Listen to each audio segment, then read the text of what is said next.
बोलो कृष्ण कन्हैया लाल की, भागवत भगवान की। तो कल की कथा में वासुदेव जी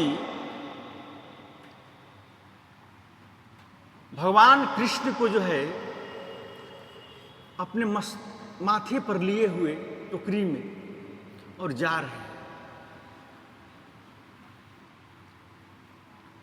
वासुदेव जी देखे कि पानी में कहीं कहीं मेढक बोल रहा है, कहीं झिंगुर बोलते हैं, कहीं सांप आदि बोलते हैं, बड़े बड़े मगरमच्छ जो दौड़ रहे हैं जल में।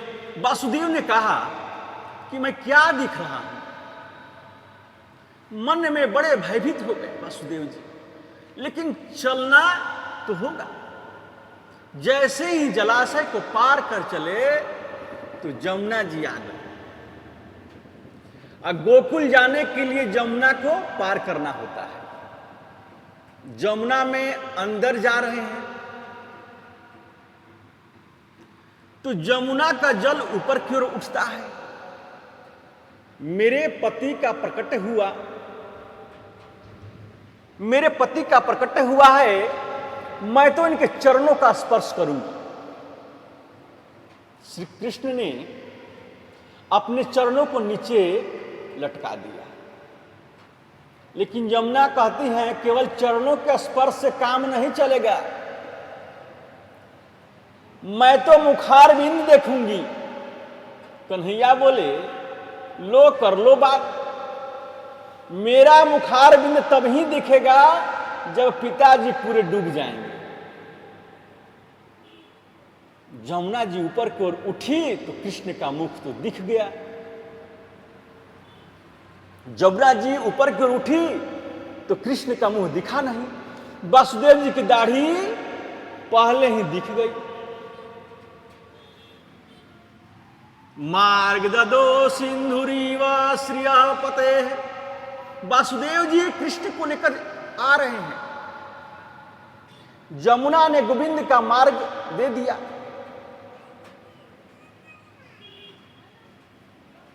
घुटना घुटना भर पानी हो गया। बोलो वासुदेव नंदन भगवान की जय। बाल कृष्ण लाल की, नंद के लाल की, कृष्ण कन्हैया लाल की। वासुदेव जी गोपाल जी को लेकर आए नंद रानी यशोदा के महल में प्रवेश किया। अब नंद रानी घोर निंद्रा में सोई हुई थी। वासुदेव जी लल्ला को सुलाकर कन्या को लेकर चले गए। बड़े कष्ट से सुलाया। नंद बाबा भी सो रहे हैं, सैनिक सो रहे हैं, दास दासियां भी सो रही हैं, कोई जगह नहीं है। कन्या को लेकर वासुदेव जी गए और जैसे ही कारागृह में प्रवेश करते जा रहे हैं, एक एक ताला बंद होता जा रहा है। अंदर जाते ही हथकड़ियां लग गई, बेड़ियां लग गई। मतलब क्या है, महात्मा वासुदेव जब कृष्ण को लेकर गोकुल गए तो सारे बंधन खुल गए, और कन्या माया को लेकर आए तो बंध गए। जीव जब परमात्मा का आश्रय लेता है तो सारे बंधन खुल जाते हैं, और परमात्मा को छोड़कर जब माया को पकड़ता है तो फिर बंधन में बंध जाता है, क्योंकि माया बांधती है, गोविंद छुड़ाते हैं।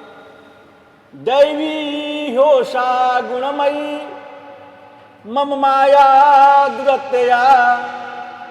माया से पार पाना किसी की बस की बात नहीं है। योग माया ने जोर से चिल्लाया, योग माया ने जोर से चिल्लाना शुरू किया। कृष्ण जब थे तो शांति थी, गोविंद जब रहते हैं तो शांति रहती है, माया आती है तो अशांति बढ़ती है। सैनिक सब जग गए और महाराज कंस के पास दौड़े दौड़े गए। सन्नाटा जो छाया हुआ था वो मिट गया। पकड़ो पकड़ो, कंस को जाकर बोले महाराज 8वां हो गया। कंस ने ताले खुलवाए, देवकी का 8वां बालक हमें दो।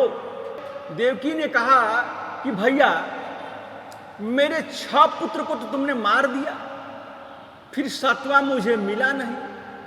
ये तो कन्या है, ये तो कन्या है, इसे तो छोड़ दो। कंस ने कहा, बेटी है, ये बेटा होना था, बेटी कैसे हो गई? मैं इतना बड़ा पापी थोड़े ही हूं कि कन्या को मारूंगा। नहीं, मैं इसे नहीं मार सकता। कंस के सैनिकों ने कहा, महाराज, यह 8वीं बार पुत्री इसलिए आई है क्योंकि देवता जानते हैं कि आप कितने कृपालु हैं। देवताओं ने सोचा कि इसे पुत्री समझकर आप छोड़ देंगे, लेकिन इस पुत्री को आपने छोड़ दिया तो पुत्री के जो पुत्र होगा वो आपको मारेगा।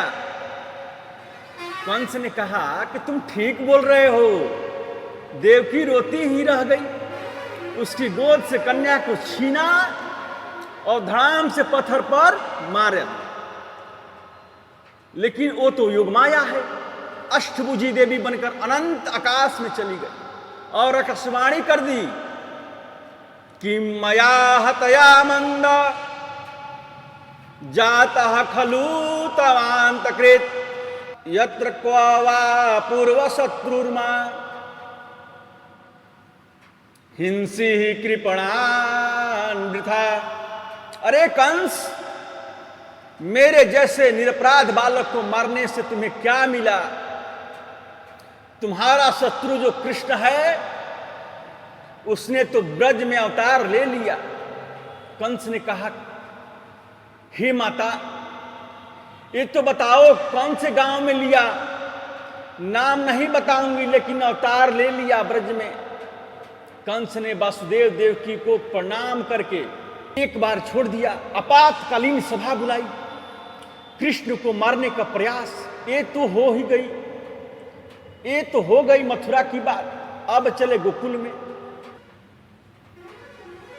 चकाचक घुटवा देओ सो ही लाला है जाओगे। बाबा ने कही, नाय कब करी महाराज, आप अनुष्ठान तो करो। मैं तो राजी हूं। ब्राह्मण देवताओं ने अनुष्ठान किए। अब सबको ऐसे लगने लगे कि घर में लाला हो गए। रात्रि में वसुदेव जी कब अदला बदली कर गए, काहू को पतो न चली। नंद बाबा की 2 बहनें हैं, बड़ी का नाम है नंदा, छोटी का नाम है सुनंदा।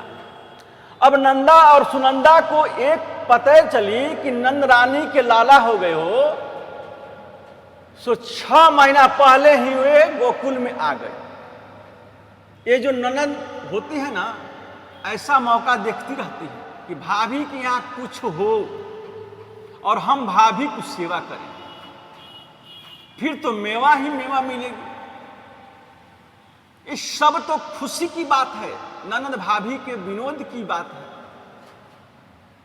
नंद बाबा के दोनों बहनें बहुत बड़े घर में हैं, लेकिन जब पता चली कि नंद रानी के लाल हो गए तो 6 महीना पहले ही आ गए। नंद रानी की ऐसी सेवा करें, क्यों?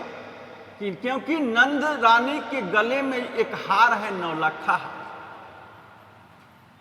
अब दोनों ने सोची कि भाभी बड़ी कृपालु है, यदि लाला भयो तो ये हार हमें ही मिलेगा। अब नवमी को प्रातः 8 बजे सुनंदा के मन में विचार किए कि रोज तो भाभी जल्दी उठ जाएगी, आज क्यों न जगी। रोज भाभी तो जल्दी जग जाती थी, आज क्यों नहीं जगी। सुनंदा दौड़ी दौड़ी गई और देखो कि नंद रानी शयन कर रही है, बगल में लेटा है लाला। बेचारी सुनंदा ने पहले तो 21 बार हरिशरणम को जाप किया। विधाता, तूने अच्छी सुनी, पर नंद रानी के बगल में सोए हुए लाल झीनी सी चदरिया को ओढ़कर सोए हैं। सुनंदा ने नेक चदरिया हटाकर लाला के मुख देखी, फिर ढक दियो। क्यों? हे भगवान, कहीं लाली ना होए, लाली होने में तो और तो कोई तकलीफ नहीं, लेकिन वो नौलाखा हार तो लाला होने पर ही मिलेगा। फिर चदरिया हटाई, धीरे से फिर चदरिया हटाई और फिर मुंह पर डाल दी। अब बड़ा साहस करके जैसे ही पूरी चदरिया हटाई तो देखी तो लाला दिख गए। अब नंद के लाल भयो। अब सुनंदा इतनी प्रसन्न भई और बाहर आकर थाली बजाने लगी। दौड़े दौड़े नंद बाबा के पास गौशाला पर गई और गौशाला पे आए कि नंद जी के बहन ने देखो कि नंद बाबा भजन में कर रहे हैं। आपको पता है नंद बाबा कौन सा मंत्र जप रहे हैं? माला पे अबही तो भयो नाय, अबही तो भयो नाय, जाने कब हो गयो, मैं 75 को तो हो गयो। इतने में सुनंदा पहुंची। भैया बधाई हो, भैया बधाई हो। अरे भगवान क्या बात की बधाई, बता तो सही। बोली पहले मोए ये बताओ कि मोए कहाँ दोगे? तू जो कहेगी वहीं देंगे, बता तो सही। सुनंदा जी बोली भैया आपने जो तपस्या करी, आपने जो ब्राह्मण जिमाए यज्ञ किए, उन सबको फल आपके घर आज नन्हो सो लाला भयो है। आपके घर आज नन्हे से सुंदर लाला अवतरित भयो है। नंद बाबा ने जैसे ही लाला के जन्म के प्रसंग को सुना, 75 वर्ष के बाबा 16 वर्ष के हो गए। बाबा ने जमुना जी में जाके 108 डुबकी लगा, पीतांबरी पहनी, पीली बगलबंदी पहनी, पीलो पटका डालियो, सिर पर पगड़ी बांधी, माथे पर चंदन लगाया, आंखन में काजल लगाई, मूछ में ताव लगाए, फिर बोले लइयो रे छोरा दर्पण। ब्रजवासी ने जैसे ही दर्पण दियो, बसो लगू मैं, बोले दुल्हे जैसे तुम लग रहे हो। भैया लाला भाइयों है, आज तो सबको सजनो पड़ेगो। नंद बाबा दौड़े दौड़े अपने समस्त भैयन के पास गए।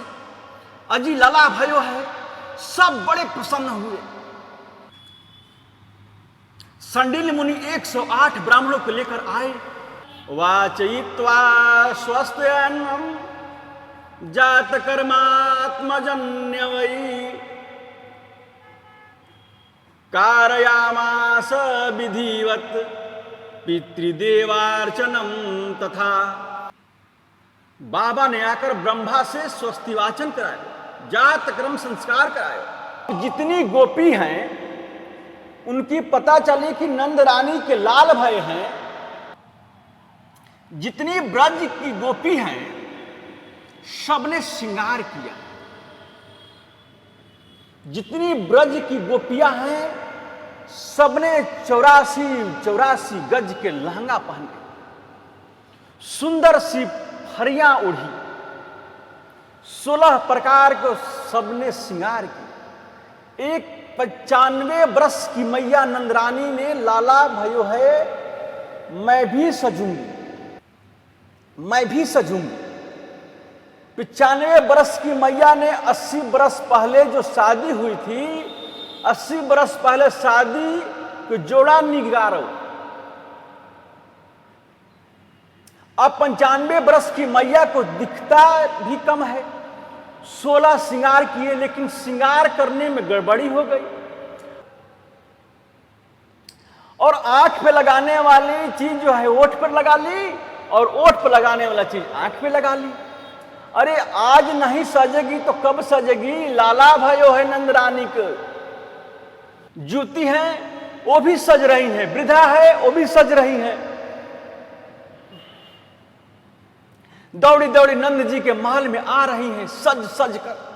जितने ब्रजवासी हैं सबने पीतांबरी पहनी, बगलबंदी पहनी, सर पर पगड़ी बांधी, छोटू तक काजल लगायो, सबरे माथे पर चंदन लगायो, सज धज के लाठिया हाथ में लेकर नंद के द्वार पर पहुंचे।